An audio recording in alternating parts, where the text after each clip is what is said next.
undangan ada di tempat ini untuk kami boleh menikmati suasana Natal dari tahun yang lalu, mana para gembala dan seluruh masyarakat yang ada di Bethlehem merasakan kehadiran Tuhan dalam malam Natal, dan malam ini kami boleh merasakan kehadiran Tuhan yang luar biasa.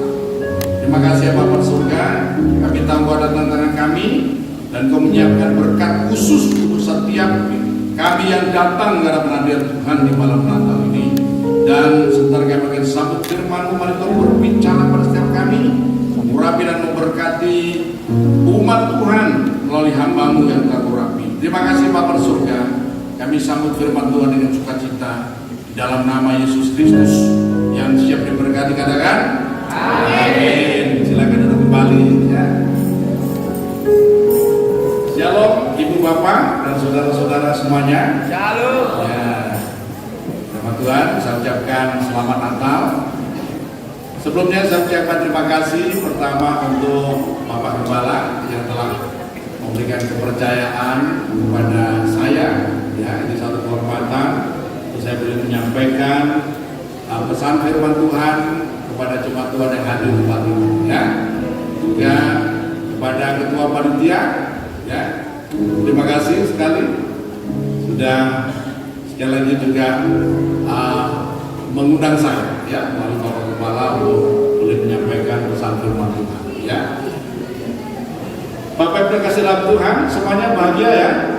Ya, sekalipun hujan saya lihat luar biasa, antusiasnya luar biasa ya untuk datang menikmati suasana Natal ini ya. Baik, sebelum saya sampaikan firman Tuhan, saya ingin nyanyi satu pujian ya. Ya, mungkin boleh tim belakang mungkin atau bagaimana ya. Saudara, lagu ini saya tulis tahun 2024 yang lalu, jadi masih baru ya.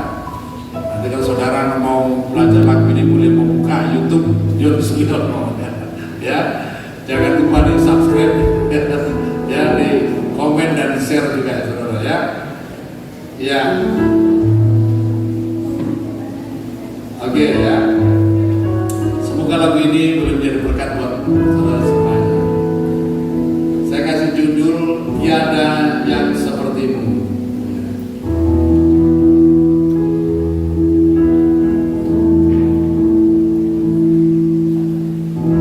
Ya, terima kasih. Tepuk tangan sekali lagi untuk para pemain musik yang luar biasa. Padahal kami ini tidak janjian saudara ya. Saya pakai baju merah, rupanya tim musik juga pakai baju merah, Pak Gembala juga pakai baju merah ya, Pak Ketua Panitia juga pakai baju merah juga rupanya ya. Alhamdulillah, saat ini kita ya. Oke, silakan.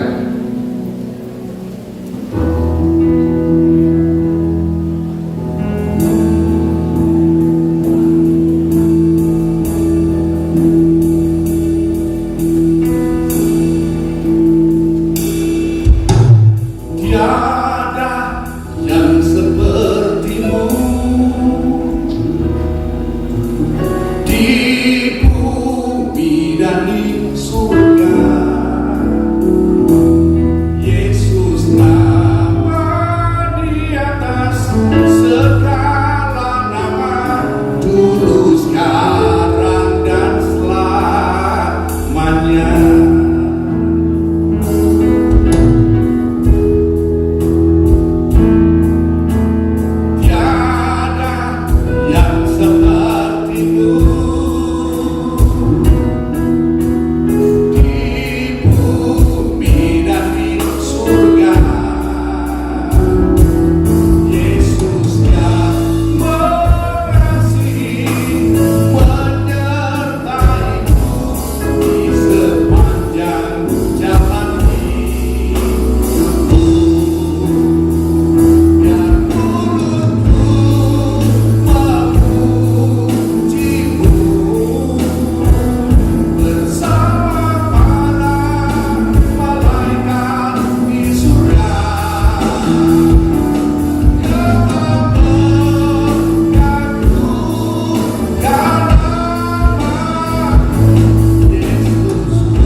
Bukannya dia maha kuasa, tetapi dia rendah hati.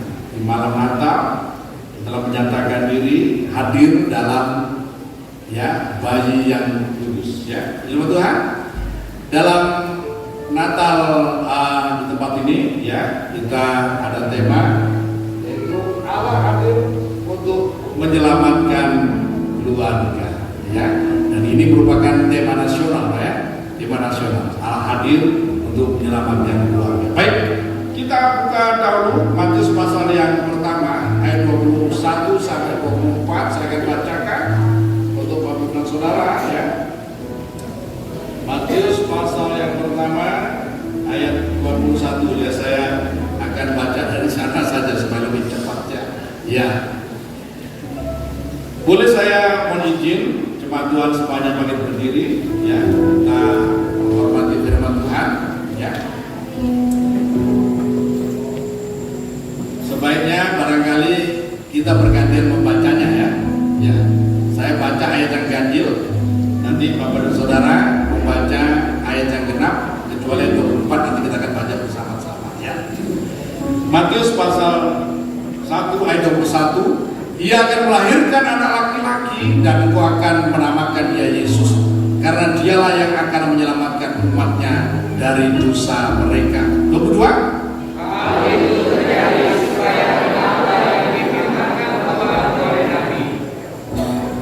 Sesungguhnya anak darah itu akan mengandung dan melahirkan seorang anak laki-laki, dan mereka akan menamakan dia Immanuel, yang berarti Allah menyertai kita. 24. Kita baca bersama-sama 2, 3. Sesudah bangun dari tidurnya, Yusuf berbuat seperti yang diperintahkan malaikat Tuhan itu kepadanya. Ia mengambil Maria sebagai istrinya. Amin. Silakan duduk kembali. Bapak Ibu dan kasih dalam Tuhan, Natal adalah satu hari raya yang harus dirayakan oleh bukan hanya umat Kristen sebenarnya, karena ketika Yesus lahir belum ada orang Kristen.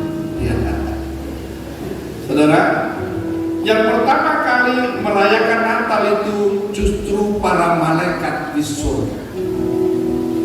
Dan para malaikat mendatangi para gembala yang ada di Bethlehem pada malam itu, dan spirit Natal itu transfer kepada para gembala. Mereka bersuka cita, dan para gembala ketika melihat malaikat bernyanyi sukacita, memuji Allah di surga karena peristiwa Natal itu. Artinya apa? Natal ini adalah peristiwa yang sangat luar biasa, dan dunia harus merayakan Natal ini, saudara. Dan terima kasih di tempat ini SBN telah menyediakan segala sesuatu fasilitas Natal dan saya percaya Tuhan memberkati. Berikan tepuk tangan luar biasa. Tadi waktu saya datang itu, saya pikir di gereja sana, saya udah parkir di sana, sepi-sepi. Saya timbul Pak Gembala, Pak, di mana tempatnya? Di Saraswati, Pak. Ya di pos itu langsung lurus lah. Saya balik dan puji Tuhan sampai tempat ini dan luar biasa, tempat yang sangat nyaman untuk Bapak dan Saudara boleh menikmati hadirat Tuhan. Sekali lagi tepuk tangan Saudara-saudara, pada waktu Maria diketahui hamil oleh Yusuf, hamil karena Roh Kudus, bukan karena faktor lain, maka diam-diam Yusuf mengambil keputusan untuk menceraikan Maria, karena waktu itu mereka masih sebagai pasangan tunangan, Nah, kemudian datanglah malaikat memberitahukan kepada Yusuf, jangan, itu bahasa saya, karena apa? Maria sedang mengandung, mengandung dari Roh Kudus. Bayi yang di dalam rahim Maria itu adalah dari Roh Kudus, Karena itu maka Yusuf mengambil satu keputusan, akhirnya dia tidak jadi meninggalkan Maria atau menceraikan Maria. Justru dia akhirnya menikah dengan Maria, tetapi dia tidak bersetubuh sampai Maria melahirkan. Ya, makanya bayi itu disebut bayi yang kudus karena satu-satunya di dunia ini, ya, seorang perempuan yang mengandung dalam keadaan perawan cuma Maria. Bukan rahasia umum bahwa kalau seorang wanita itu sedang hamil, maaf ngomong, pasti sudah tidak perawan. Tetapi hanya satu-satunya perempuan di dunia yang waktu mengandung, ya, waktu hamil, dia masih dalam keadaan perawan, ya, sampai dia melahirkan. Saudara-saudara Tuhan, ya. Nah, Natal adalah suatu bukti. Bukti apa, saudara? Yang pertama, ya, bukti kasih Allah sangat besar kepada dunia. Yang dimaksud adalah kita semuanya umat manusia. Saudara Tuhan, kita semuanya sudah tahu dalam Yohanes pasal 3 ayat 16 itu, karena begitu besar kasih Allah akan dunia ini, sehingga dia mengaruniakan anaknya yang tunggal supaya setiap orang percaya tidak binasa, melainkan beroleh hidup yang kekal. Karena begitu besar kasih Allah akan dunia. Saudara Tuhan, ya. Kemudian yang berikutnya bisa ditayangkan satu-satu saja, ya. Ya. Saudara, yang berikutnya adalah Natal adalah bukti nyata komitmen Allah dalam menepati janjinya. Saudara, ya. Jadi Natal ini tidak terjadi tiba-tiba, saudara. Tapi ini sudah masuk dalam rancangan bahkan sampai ribuan tahun, saudara. Makanya Natal itu begitu istimewa. Ya. Natal ini berawal di Taman Eden ketika manusia jatuh ke dalam dosa. Ketika nenek moyang kita Adam dan Hawa jatuh ke dalam dosa, ya, di situ mereka telah kehilangan kemuliaan Allah, bahkan diusir dari hadirat Allah. Mereka mengalami kematian, mereka kena kutuk dan mengalami kematian. Ya, tidak ada manusia yang tidak mati. Memang ada yang tidak mati. Ya, Henokh keturunan ketujuh daripada Adam, ya, Elia, ya, tapi seluruh manusia mengalami kematian. Sekalipun Adam mencapai umur 930 tahun, tapi endingnya dia mati. Ya, dan umur manusia di 10 generasi pertama yang paling panjang itu Metusalah, 969 tahun, tapi akhirnya dia mati. Sudah Tuhan, ya, dan ada manusia yang tidak mati.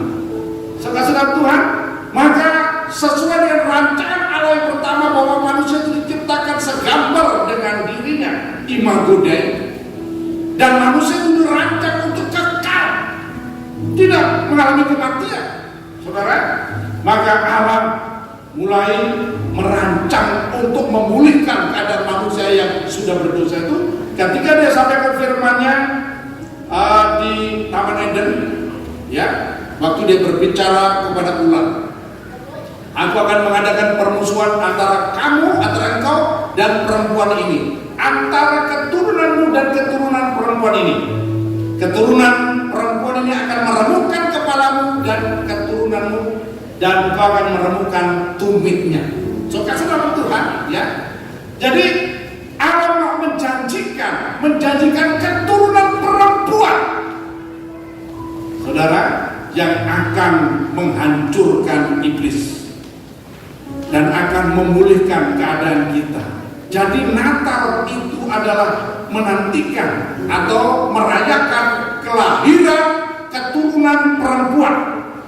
Saya tanya saudara, siapa di sini yang merasa keturunan perempuan? Tolong angkat tangan. Tidak ada ya? Semua keturunan bapak ya? Ya, semua keturunan bapak kita.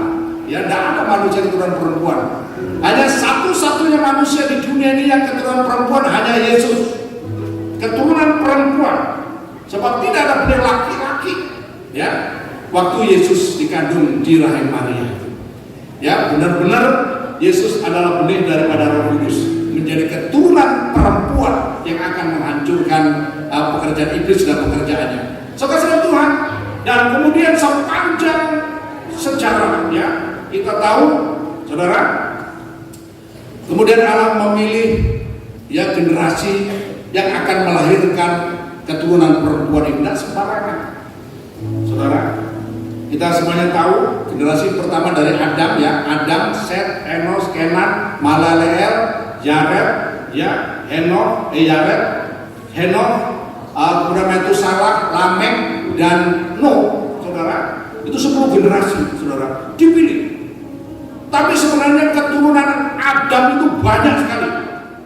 Kita mencatat setelah Adam melahirkan memperanakkan Set, maka ia memperanakkan anak laki-laki dan perempuan banyak. Makanya sampai zaman Nuh itu manusia jutaan. Ketika Eva datang itu manusia jutaan. Saudara kasih Tuhan. Tetapi Tuhan menarik garis dari Adam sampai kepada Nuh. Dari Nuh, ya, Nuh punya anak 3, tapi Sem yang diambil. Sem kemudian sampai zaman Abraham. Itu sampai keturunan ke-20. Dari Abraham sampai kepada Yoram, ya, keturunan ke-30. Dari Yotam sampai kepada Tuhan Yesus. Itu 60 generasi. Saudara kasih Tuhan, dari Adam sampai kepada Tuhan Yesus itu butuh 60 generasi. Saya ingat-ingat itu kalau panggilan ya. Anak pertama itu keturunan pertama itu anak ya. Keturunan kedua itu cucu atau orang Jawa putu ya. Keturunan ketiga buyut. Ya, keturunan keempat cangga.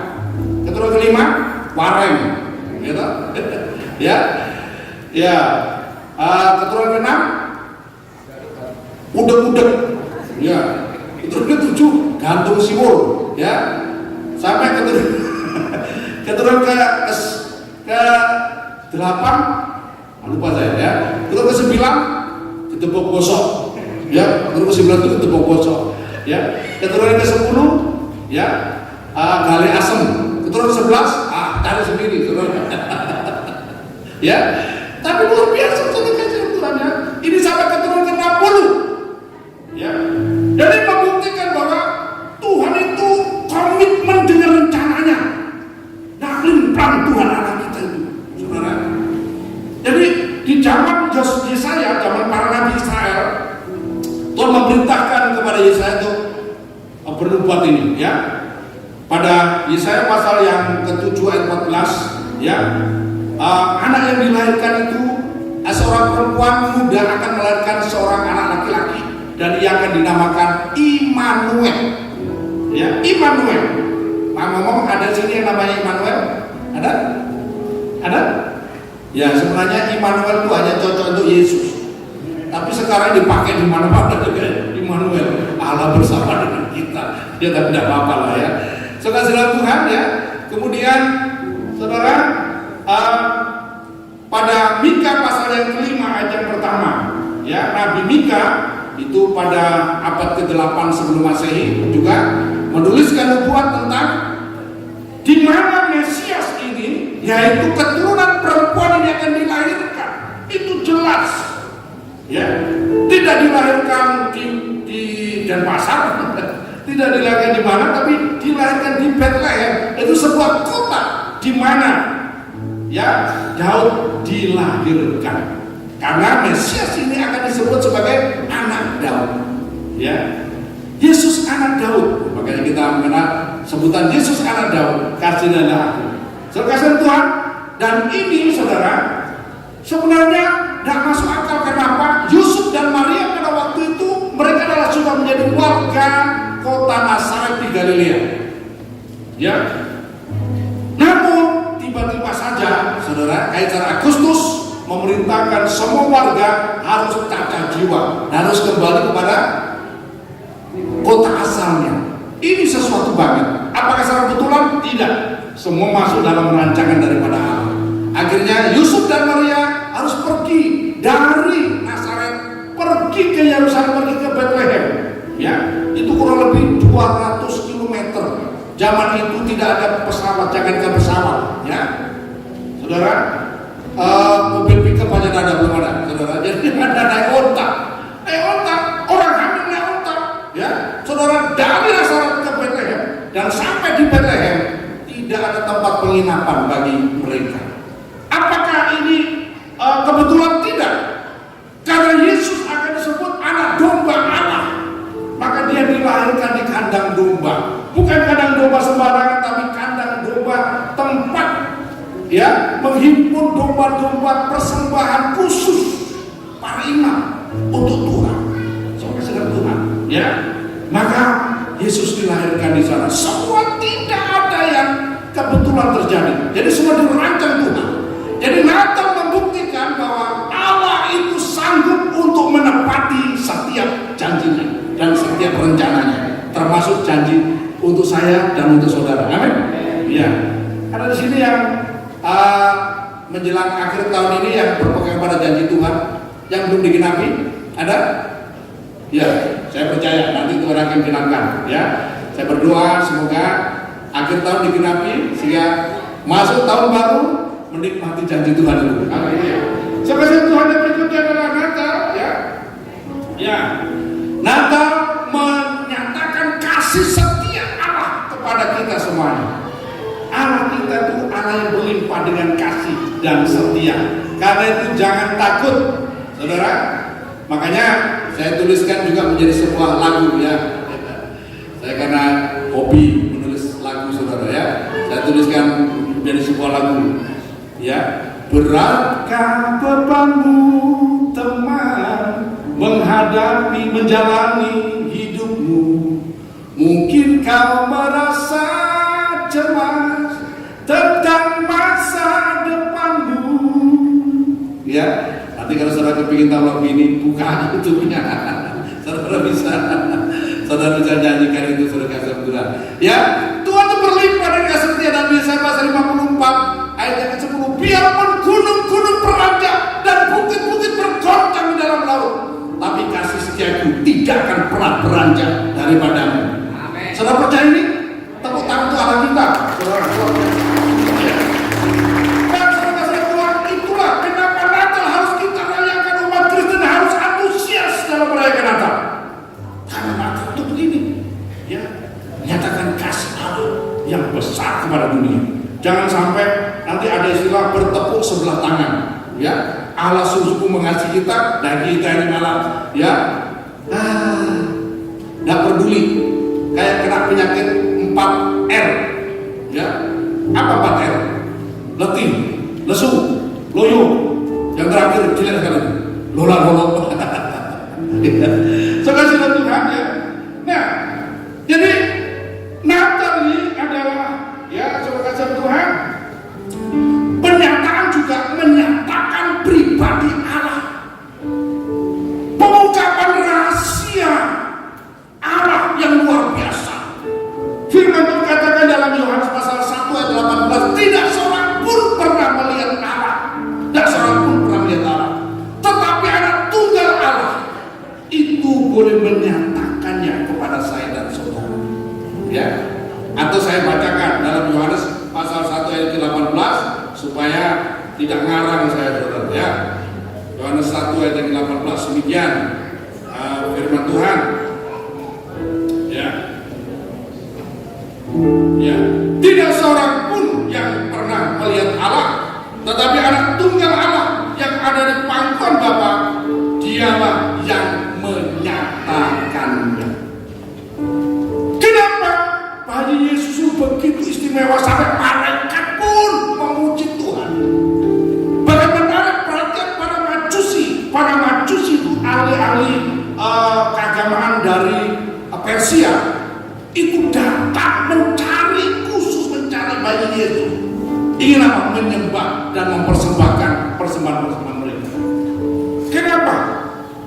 Sekali lagi, karena bukan hanya Allah menepati janji, tapi karena yang lahir pada malam Natal itu adalah pribadi Allah sendiri yang selama ini tidak pernah ada seorang pun yang pernah melihat Allah.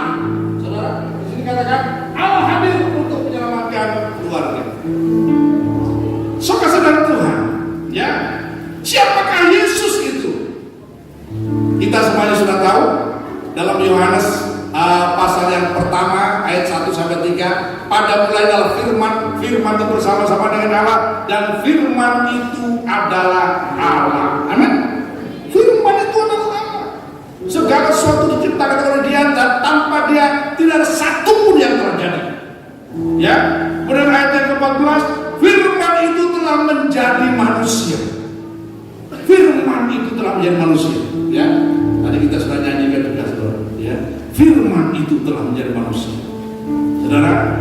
Jadi Allah tidak pernah seorang pun melihat itu hadir dalam pribadi bagi Yesus, saudara.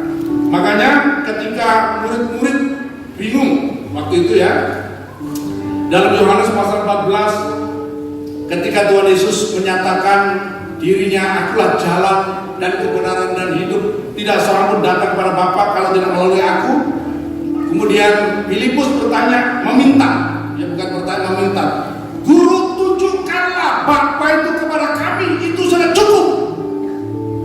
Pada ayat yang ke-7, kemudian pada ayat yang ke-9, Yohanes pasal 14, Tuhan Yesus berkata, Filipus, engkau sudah sekian lama bersama-sama dengan aku, namun kau tidak melihat aku. Siapa yang sudah melihat aku, ia sudah melihat Bapa. Bagaimanakah kau berkata, tunjukkanlah Bapa itu kepada kami? Ya, Allah itu roh, memang tidak kelihatan, tapi dan hadir dalam pribadi manusia Yesus Kristus. Siapa yang melihat Yesus? Ia sudah melihat Allah, saudara. Dan Rasul Paulus menuliskan dalam Kolose 1:15, ya, ialah gambar wujud Allah yang tidak kelihatan, yang sungguh lebih utama dari segala yang diciptakan. Saudara, dialah Yesus. Bahkan dalam Ibrani pasal 1 ayat ketiga, ya, saya akan bacakan Ibrani ya. Kitab Ibrani pasal yang pertama ayat yang ketiga, di sana penulis kitab Ibrani menuliskan, menyaksikan demikian, ya, ayat 3.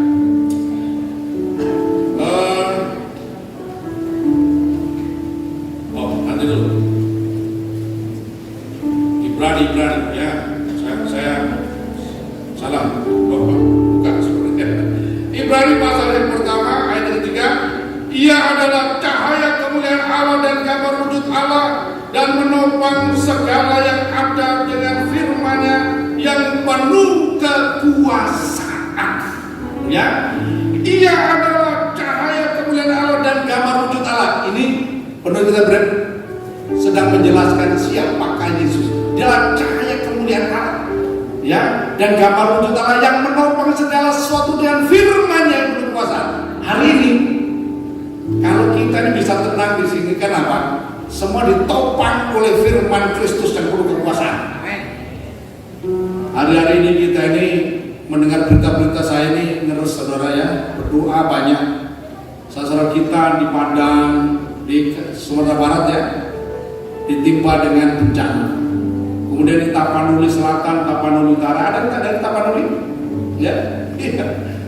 Itu sedang juga, aduh saya prihatin sekali. Saya gerakan tim 2 kami terus berdoa, di Aceh juga begitu.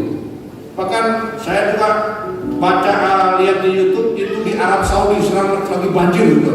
Di Arab Saudi, di beberapa daerah, ya, di beberapa negara juga mengalami musibah, saudara. Ya, tapi itu masih dalam kendali daripada Tuhan. Saudara, kalau tidak ditopang dengan firman Kristus yang penuh kekuasaan, kita tidak tahu bagaimana. Matahari tiba-tiba terbit dari utara, wah kiamat sudah. atau sebaliknya sebagainya. Semuanya itu kalau kita bisa melihat semua serba teratur, kenapa? Ada yang menopang dengan firman yang penuh kekuasaan. Nah itulah Yesus Kristus, pribadi Yesus Kristus. Dan saudara, kehadiran Allah di tengah-tengah dunia ini, ya, bukan pamer, bukan show, bukan hanya menyatakan diri, tapi punya visi khusus seperti yang tertulis dalam Kejadian pasal 3 ayat 15 yang sudah kita baca tadi, ya. Tujuan utama adalah untuk menyelamatkan saya dan saudara, ya, karena Dia begitu mengasihi saya dan saudara. Karena saya dan saudara diciptakan imago Dei, segambar daripada Allah, ya. Dan Tuhan ingin memulihkan keadaan saya dan saudara. So kasih dengan Tuhan, makanya karena dosa itu gambar Allah rusak, maka dikirimkanlah gambar yang sebenarnya, yang sudah rusak itu, supaya melihat gambar ini loh, ya, profil yang sebenarnya umat manusia ini harus seperti ini. Jadi Yesus itulah gambar Allah yang tidak kelihatan.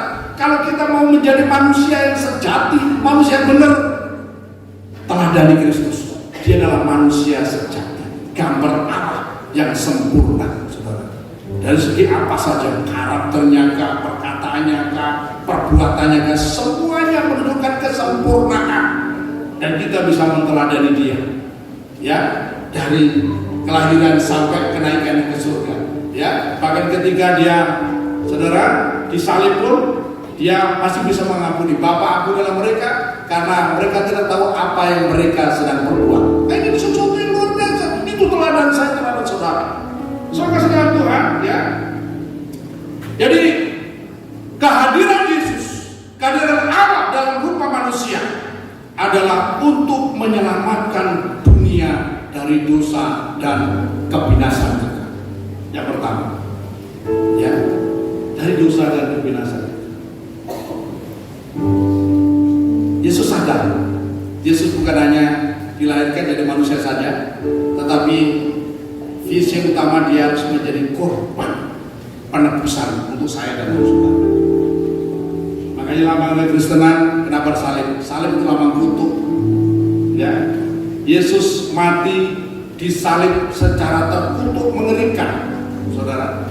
Orang yang mati di salib itu mati secara terkutuk, dan itu sudah diterima dialami oleh Yesus. Ya, kenapa Yesus mati terkutuk? Supaya kita dipulihkan dari keadaan hidup yang terkutuk ini. Amin. Ya. Jadi melalui kehadiran Yesus untuk memulihkan, yang pertama apa? Hidup yang kekal. Pada waktu manusia jatuh dalam dosa yang hilang itu apa? Selain kemuliaan Allah, itu manusia mengalami kematian. Dan di dalam Yesus Kristus, saya dan saudara sekarang ini sudah memiliki hidup yang kekal.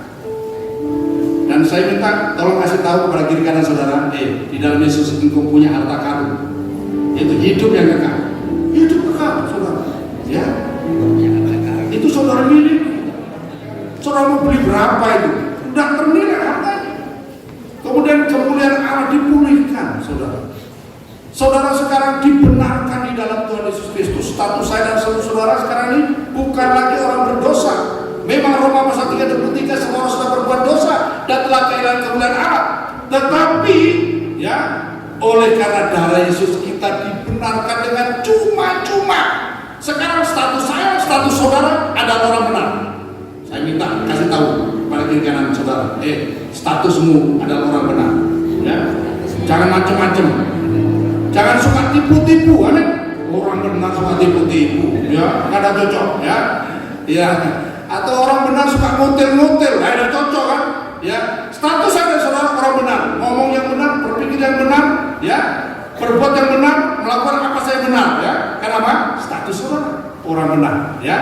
Dan kemudian saudara, status saya dan saudara di dalam Kristus adalah warga kerajaan surga. Bukan nanti setelah mati saudara jadi warga kerajaan surga, tetapi sekarang di dalam Kristus status saya dan saudara adalah warga kerajaan surga. Amin. Udah yakin ya? Saya yakin. Saya ini berbicara di hadapan orang warga kerajaan surga. Saya itu tetap sama, biarpun saya berbicara dengan beberapa orang saja, tapi sama kenapa? Saya melihat itu warga kerajaan surga. Bapak saudara warga kerajaan surga. Lebih hebat daripada semuanya, saudara kasih Tuhan, ya. Ya, Filipi pasal 3:20 sebab keluarga kita adalah dari surga. Ya, saudara kasih Tuhan, dan saudara punya, ya, punya KTP surga, amin. Siapa sudah punya KTP surga, tolong angkat tangan. Ya, ya, Efesus 1 ayat 29 itu, ya, ada meterai Roh Kudus yang memeteraikan saudara, ya, yang memastikan saudara adalah warga kerajaan surga. Nah, secara spesifik sekarang ini, Natal hadir, Yesus hadir, Allah hadir untuk menyelamatkan keluarga. Mengapa keluarga, saudara? Keluarga ini sangat penting, saudara. Saya katakan keluarga Kristen itu sakral. Amin? Sakral. Dan yang membentuk keluarga pertama kali, yang pertama kali diciptakan oleh Allah setelah Allah menciptakan manusia itu adalah keluarga. Ya, lembaga yang pertama kali diciptakan oleh Allah itu adalah keluarga. Suka itu. Ya, saudara, sebab apa? Keluarga ini adalah, saudara, menyatakan gambar Allah. Manusia diciptakan laki-laki dan perempuan dan diberkati benar punya anak dan punya anak-anak beranak cucu, ya. Dan keluarga, saudara kasih Tuhan, itu adalah rumah bagi setiap anggotanya, rumah yang nyaman. Tidak ada seorang pun di dunia yang tidak membutuhkan keluarga, semua membutuhkan keluarga. Amin. Seorang laki-laki, seorang bapak butuh keluarga, butuh ada istri, ada anak-anak. Seorang perempuan, ya, seorang ibu butuh keluarga, butuh suami. Mohon maaf yang mungkin suaminya sudah pas away, ya mungkin ya, ya. Tapi sebenarnya manusia butuh, ya, butuh suami, butuh anak-anak. Demikian pula anak-anak butuh orang tua, ya, untuk menaungi mereka, untuk membimbing mereka, ya. Sebesar Tuhan, dan Tuhan punya rencana yang luar biasa. Sebab apa? Pendidikan pertama kali itu dilakukan di tengah keluarga, ya, untuk membangun kepribadian anak-anak, bangun kepribadian generasi berikutnya itu dimulai dari keluarga. Dan dari keluarga juga Tuhan menyatakan kebesarannya. Tuhan mau memberkati keluarga. Tuhan ingin menyatakan kasih yang besar. Nanti saudara bisa baca dalam Kejadian pasal yang pertama ayat 26 sampai ayat 28 itu. Saudara kasih Tuhan, ya. Jadi Tuhan memberkati keluarga, saudara, ya. Dan melalui keluarga juga Tuhan mau membangun generasi, keturunan ilahi. Dalam Malaki pasal yang kedua 15 sampai 16 itu, ya. Makanya Tuhan membenci perceraian, amin. Ya, Tuhan membenci perceraian, jangan perceraian. Tuhan membenci juga masalah-masalah yang dibiarkan dalam keluarga, amin. Tuhan tidak mau ada perkelahian di dalam keluarga. Suami dan istri berkelahi terus kerjaannya, ya. Atau mungkin orang tua dan anak-anak hidup tidak harmonis. Tuhan tidak mau ini. Tuhan mau benar-benar keluarga yang menyatakan kasih Allah, ya.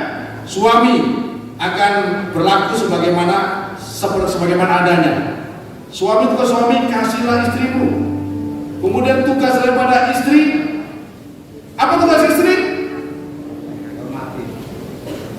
Hormati. Ya, hormati suamimu. Tapi ada tugas lagi yang diperintahkan Tuhan, ya. Tunduklah kepada suamimu, ya. Seorang istri yang mau terhormat, mau hidup bahagia, harus menghormati suaminya dan tunduk kepada suaminya. Seorang istri yang tidak tunduk pada suaminya tidak hidup di dalam kebahagiaan. Biasanya kalau istri-istri yang tidak mau tunduk pada suami, kalau baca di kitab Efesus pasal 5 itu, begitu baca, hai istri, harusnya tunduklah kepada suamimu.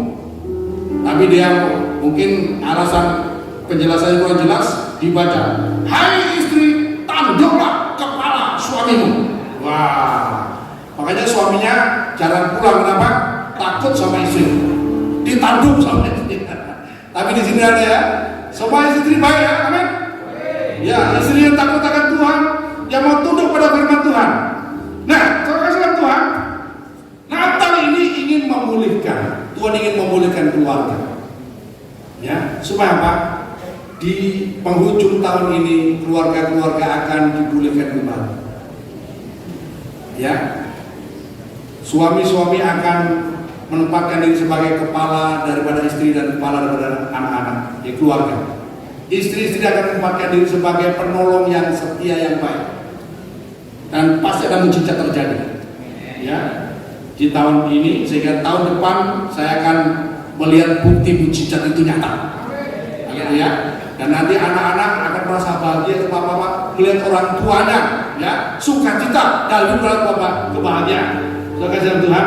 Nah, masalahnya, oke, ya, masalahnya kenapa, ya, orang tidak mau dipulihkan? Yang pertama, saudara kasih Tuhan, ya, karena tidak mengerti kehendak Allah. Tidak mengerti. Kalau orang lain tidak pernah baca firman Tuhan, oke, masih dipahami. Tapi bagi orang Kristen, kalau alasan tidak mengerti itu dibuat-buat. Amin. Ya, artinya tidak mau mengerti. Ya, hari ini harus mengerti dulu. Yang berikutnya, ya, karena ada faktor kekerasan hati. Kekerasan hati. Yang berikutnya kenapa? Karena ada faktor orang yang ketiga, saudara. Ya, orang ketiga. Nah, ini faktornya, saudara. Ya. Dan kalau mau keluarga bahagia, tinggalkan orang ketiga, amin.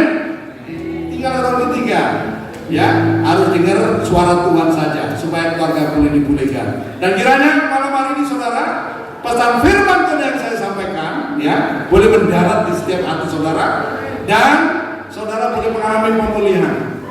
Sehingga berkat Natal hari ini tercurah dalam diri saudara, ada damai, sejahtera, sukacita, dan ada apa? Ada kemuliaan Allah dinyatakan. Sehingga melalui kehidupan saudara nanti banyak orang akan mengenal Tuhan. Tuhan Yesus dipermuliakan. Amin. Mari kita berdiri, ya. Kita naikkan pujian sembah dan puji Dia, sembah dan puji Dia.